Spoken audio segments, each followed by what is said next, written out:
Yo mga idol, musta? Mandreg mga sports TV nga pala. Ating pag-usapan, Barangay Nibra, Troy Rosario, tuloy na sa kupunan ng Barangay Nibra at Jody Vance excited na bilang import sa kupunan ng Barangay Nibra. Pero bago na nga yan, kung bago pa lang sa aking channel, huwag mong kalimutan mag-subscribe at i-click ang notification bell para lagi kang updated sa ating dito sa upload pa natin. So bukas na rin ang magaganap na laban ng ating Barangay Nibra sa quarterfinals mga idol ng Meralco Bulls.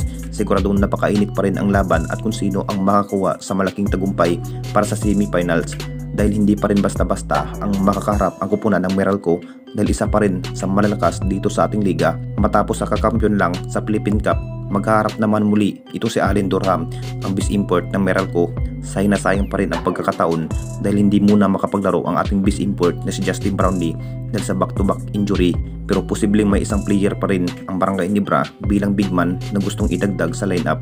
Ito si Troy Rosario mga idol. Alam naman nating lahat sa naging issue na mapupunta ay isang Troy Rosario dahil signed to free agent sa kupunan ang isang Troy Rosario sa kupunan ng Blackwater Busing.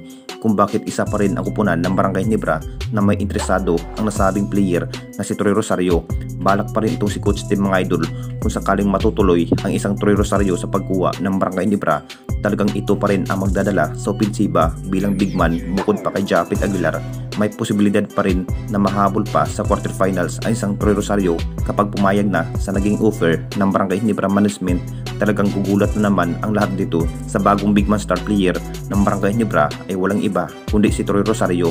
At dito na naman tayo sa isa pa nating balita. Jody Vance excited na makapaglaro bilang import sa kupunan ng Barangay Nibra. Alam na natin lahat mga idol, kahapon lamang ang inununsyo na si Jody Vance muna ang pansamantalang import sa kupunan ng Barangay Nibra matapos sa guto injury ni Justin Brownlee laban sa kupunan ng Inlex. Bad news pa rin ang Barangay Nibra. Maganda pa naman ang ilalaro ni Justin Brownlee dahil nakapasok nga ang kupunan ng Barangay Nibra sa quarterfinals. Ang goal pa rin ni Justin Brownlee na mabibigyan ang another history ang kupunan ng Barangay Nibra sa 49 season ng ating liga. Matagal na rin nakatikim ang kupunan ng Barangay Nibra ng malaking tagumpay dito sa ating liga. Pagsisikapin pa rin ni Coach Tim kung paano pa nga ba na matalo ang kupunan ng Meralco sa best of series sa quarterfinals. Sabik na rin ang dating import na si Jody Vance mga idol na makakabalik bilang import ng Barangay Nibra. Advantage pa rin si Coach Tim dahil kabisado na rin ang magiging bawat role ni Jody Vance bilang import ng Barangay Nibra.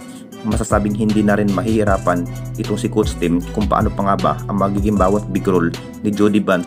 Tignan na lang natin lahat kung maganda pa nga ba ang magiging performance ni Jody Vance sa magiging laban bukas sa 5 PM kontra sa kupunan ng Meralco quarterfinals best of series. Anong masasabi ninyo mga idol tungkol sa ating video?